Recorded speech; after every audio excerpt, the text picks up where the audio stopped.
France نے Rafale کو 2001 میں متعارف کروایا۔ رفال کو فرانسیسی فضائیہ اور فرانسیسی بحریہ کے بحری بیڑے میں انتہائی اہمیت حاصل ہے۔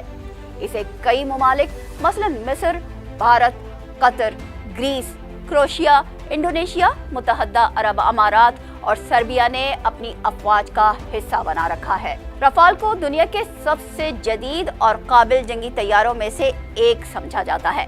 اسے افغانستان، لیبیا، مالی، عراق اور شام میں فوجی کارروائیوں کے لیے کامیابی سے استعمال بھی کیا گیا ہے۔ لیکن گزشتہ دنوں بھارت نے اس طیارے کو پاکستان کے خلاف استعمال کیا اور تمام تر جدید ٹیکنالوجیز کے باوجود یہ طیارہ JF-17 تھنڈر کا شکار بن گیا۔